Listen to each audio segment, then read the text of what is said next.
ಚಿಕ್ಕಬಳ್ಳಾಪುರ ತಾಲೂಕಿನ ಚಿಕ್ಕ ಕಾಡಗಾನಹಳ್ಳಿಯಲ್ಲಿ ಸಂವಿಧಾನ ಶಿಲ್ಪಿ ಅಂಬೇಡ್ಕರ್ ಅವರ ಜಯಂತಿಯನ್ನು ಅದ್ದೂರಿಯಾಗಿ ಆಚರಿಸಲಾಯಿತು. ಗ್ರಾಮಸ್ಥರೆಲ್ಲರೂ ಸೇರಿ ಪಕ್ಷ ಭೇದ ಮರೆತು ಸಂವಿಧಾನ ಶಿಲ್ಪಿಗೆ ಬಹುಪರಾಕ್ ಹೇಳಿದರು. ಅತ್ಯಂತ ಸುಂದರ ವಿನ್ಯಾಸದ ವಿದ್ಯುತ್ ಮತ್ತು ಬಲೂನ್ ಅಲಂಕಾರದೊಂದಿಗೆ ಅಂಬೇಡ್ಕರ್ ಪುತ್ಥಳಿ ರಾರಾಜಿಸಿತ್ತು. ಸಮಾನತೆಯ ದೇವರಾದ ಅಂಬೇಡ್ಕರ್ ಹೆಸರಿನಲ್ಲಿ ಕೇಕ್ ಕತ್ತರಿಸಿ ಸಿಹಿ ಹಂಚಿ ಹಾಡುತ್ತಾ ಕುಣಿಯುತ್ತಾ ಯುವಕರು ಸಂಭ್ರಮಿಸಿದರು. ದೇಶದಲ್ಲಿ ನಮ್ಮನ್ನು ತಲೆ ಎತ್ತಿ ಬದುಕುವಂತೆ ಮಾಡಿದ ಅಂಬೇಡ್ಕರ್ ಅವರು ನಮಗೆ ದೇವರಿಗಿಂತಲೂ ಹೆಚ್ಚು. ಜನರು, ಊರಿನ ಮುಖಂಡರು ಯಾವುದೇ ಭೇದವಿಲ್ಲದೆ ಎಲ್ಲರೂ ತಮ್ಮ ಸ್ವಂತ ಹಣ ಖರ್ಚು ಮಾಡಿ ಈ ಕಾರ್ಯಕ್ರಮವನ್ನು ನಡೆಸಿಕೊಂಡು ಬಂದಿದ್ದೇವೆ ಎಂದು ಹೇಳಿದರು. ಇಂಥ ಒಂದು ಅದ್ಭುತವಾದಂಥ ಕಾರ್ಯಕ್ರಮಗಳನ್ನು ನಾವು ಈಗಾಗಲೇ ನಮ್ಮ ಚಿಕ್ಕಬಳ್ಳಾಪುರದಲ್ಲಿ ಸಮೇತ ಮಾನ್ಯ ಜಿಲ್ಲಾಧಿಕಾರಿಗಳ ಒಂದು ಅಧ್ಯಕ್ಷತೆಯಲ್ಲಿ ಬಹಳ ಅದ್ಭುತವಾಗಿ ಈ ದಿನ ಹೇಳಬೇಕಂದ್ರೆ ಬಾಬು ಜಗಜೀವನ್ ರಾಮ್ ಜಯಂತಿ ಮತ್ತು ನಮ್ಮ ಬಾಬಾ ಸಾಹೇಬ್ ಅಂಬೇಡ್ಕರ್ ಜಯಂತಿ ಏನು ಜಿಲ್ಲಾಧಿಕಾರಿಗಳು ಬಂದ ಮೇಲೆ ಎರಡೂ ಕಾರ್ಯಕ್ರಮಗಳು ತುಂಬ ಅದ್ಭುತವಾಗಿ ಮಾಡಿಕೊಟ್ಟಿದ್ದಾರೆ.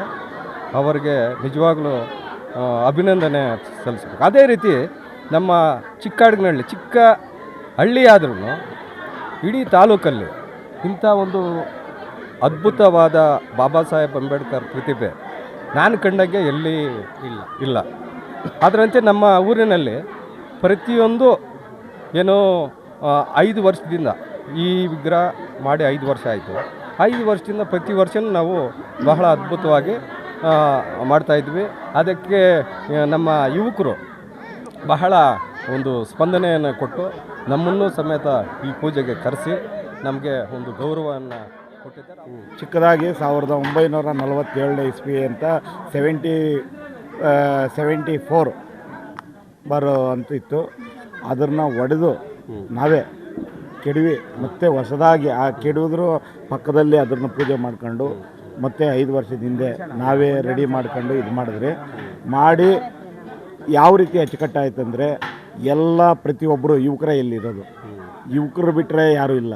ದೊಡ್ಡವರು ಸುಮ್ಮನೆ ಜೊತೆಯಲ್ಲಿ ಇರ್ತಾರೆ. ದೊಡ್ಡವರು ಎಲ್ಲ ಯುವಕರಿಗೆ ಸಲ್ಲಬೇಕು. ಯಾಕಂದರೆ ಯುವಕರು ಇಲ್ಲ ಅಂದಿದ್ರೆ ಇವತ್ತು ಈ ರೀತಿ ವಿಜೃಂಭಣೆಯಿಂದ ನಡೀತಾ ಇರಲಿಲ್ಲ. ಆದರೆ 135ನೇ ಜನ್ಮದಿನವನ್ನು ಇಡೀ ನಾವು ಪ್ರಪಂಚಾದ್ಯಂತ ಮಾಡ್ತಾಯಿದ್ದಾರೆ. ಬರೀ ಇಂಡಿಯಾ ಲೆವೆಲಲ್ಲೆಲ್ಲ ಇದು. ಯಾಕಂದರೆ ಬಾಬಾ ಸಾಹೇಬ್ ಅಂಬೇಡ್ಕರ್ ಅವರು ಬರೀ ನಮ್ಮ ದಲಿತರ ನಾಯಕ ಅಲ್ಲ.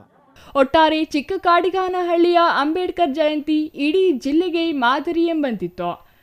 News bureau, CTV news, Chikkaballapur.